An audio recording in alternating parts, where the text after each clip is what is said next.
justement, en parlant d'élections, on s'aperçoit qu'il y a beaucoup de violence dans la campagne présidentielle. Il y a des cars qui sont attaqués, il y a de la violence contre certains des candidats, notamment Éric Zemmour ou encore Marine Le Pen. Explication de Solène Boulan, et puis je vous passe la parole ensuite.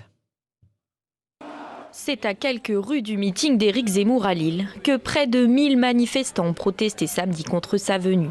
Majoritairement pacifique, quelques 200 ultras étaient néanmoins présents selon la police. La tension est vite montée avec les forces de l'ordre qui ont tenté de disperser la foule avec des gaz lacrymogènes.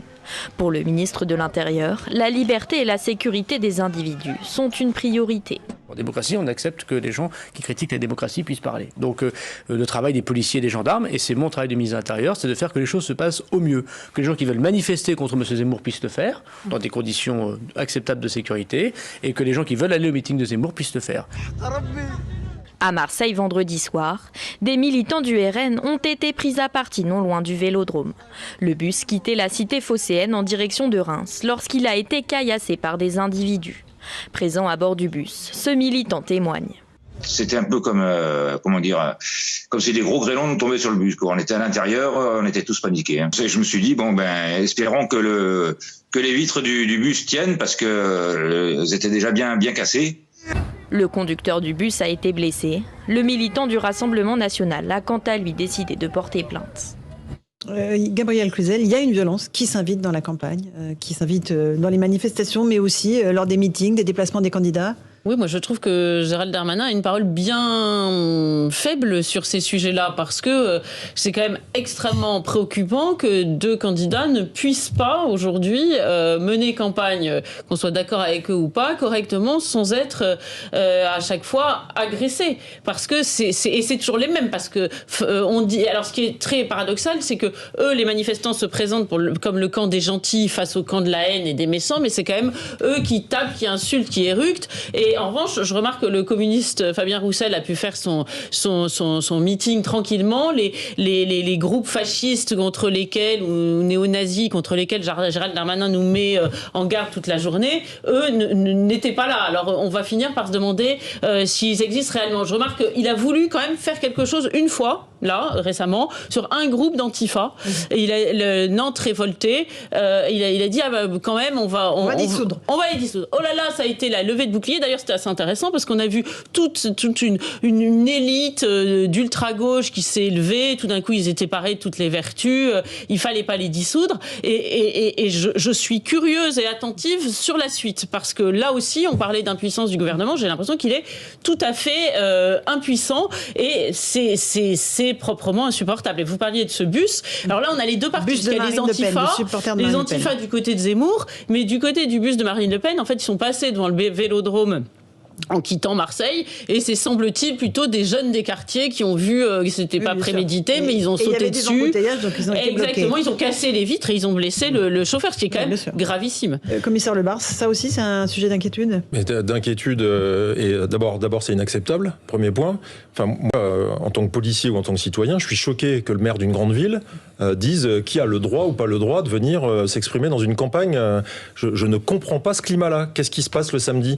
Madame Aubry dit que M. Zemmour n'est pas bienvenu dans sa ville. Elle met une pièce dans l'engrenage de la manifestation qui va à coup sûr dégénérer. Je dis pas que c'est de sa faute, mais elle met une pièce dans cet engrenage-là. Et qui est sur le terrain et qui en prend plein la figure avec des manifestants. Alors d'ailleurs, c'est pas des manifestants. Hein. Dans 90% des cas, c'est de l'extrême gauche, c'est de l'Antifa, du Black Bloc, c'est tous ces groupuscules-là qui font dégénérer toutes les manifs en France. C'est toujours les mêmes déjà. C'est pas compliqué de les lister et de les cibler. Parce qu'il y en a, ils trouvent que le mot est sale et qu'il faut pas le dire. C'est pas l'extrême droite qui fait dégénérer les manifs là. C'est les Antifa. Ils sont d'ailleurs en accoutrement parfaitement reconnaissable. Et puis après, effectivement, vous avez raison, l'affaire de Marseille est différente.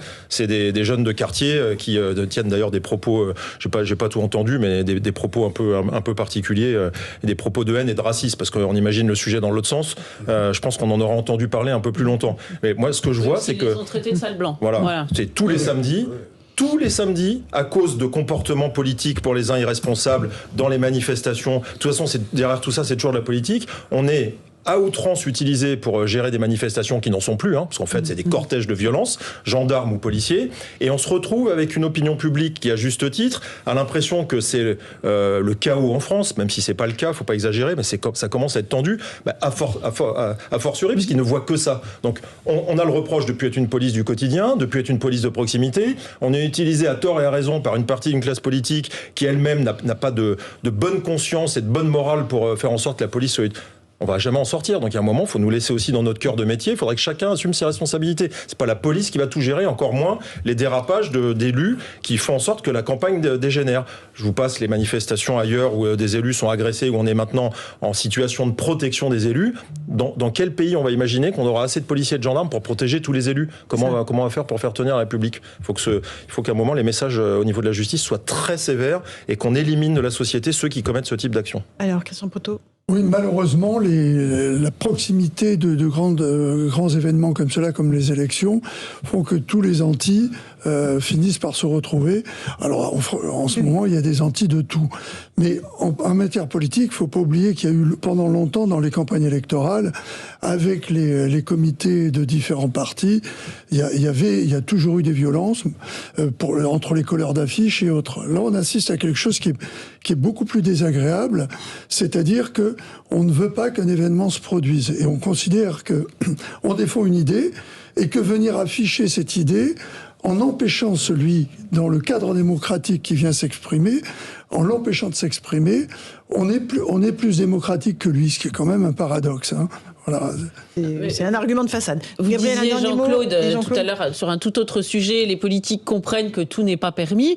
Ce serait bien qu'ils le comprennent dans ce registre-là, parce qu'en effet, c'est quand même assez choquant de voir Martine Aubry, qui a enjoint à manifester, et d'entendre les manifestants, parce qu'ils criaient pas seulement contre Zemmour, ils criaient « tout le monde déteste la police ». Donc, des comptes pourraient quand même être demandés à ces politiques-là qui encouragent ce qui finit toujours, d'ailleurs par... de la détérioration de biens et des jets de projectiles etc. sur les policiers, comme d'habitude. Mais Jean-Claude, un dernier mot, rapidement. La France n'a pas l'exclusivité de cette violence en politique. Regardez ce qui est en train de se passer aux États-Unis avec l'attaque du Capitole, qui est quand même quelque chose de jamais vu dans ce pays. En France, qu'est-ce que vous voulez ? On est dans une situation extrêmement préoccupante. La droite, alors certains disent l'extrême droite, moi je vais bien, Le Pen plus Zemmour, ça fait 30% des voix, peut-être même un peu plus. Et vous avez des gens qui à gauche qui font tellement moins qu'ils deviennent insupportables et que la seule tentation qui est la leur, c'est de dire fasciste, ça ne passera pas. On retombe sur les vieux errements des années passées quand on n'a plus d'arguments à dire ou à opposer. Fasciste, c'est pas mal, ça marche. Bon, et vous avez là-dessus des jeunes, Antifa ou autres, qui viennent se greffer pour mettre un peu d'ambiance dans les manifs. On peut être pessimiste, parce que quand Macron va être candidat, et qu'il va aller aussi en campagne, il est probable, je ne veux pas le porter malheur, mais il est probable qu'il y aura aussi des gens qui vont le traiter de tous les noms, président des riches, empaffé, bon... Le climat de ce pays est détestable, et j'aurais bien aimé, mais je vois que je n'ai pas le temps. Voilà. Analyser un peu ce qui s'est dit ce week-end, Zemmour, Le Pen, c'était bigrement intéressant, mais on le fera peut-être demain. Avec grand plaisir. Revenez, Jean-Claude. Bon. Vous aurez votre siège réservé. Okay. Merci à tous les codes d'avoir participé à ce punchline. Commissaire Lebars, Gabriel Cluzel, Christian Proto, merci à vous. On se retrouve dans un instant sur Europe 1 pour la suite de nos débats. On parlera de la visite d'Emmanuel Macron à Moscou avec Vladimir Poutine, rencontre en ce moment même.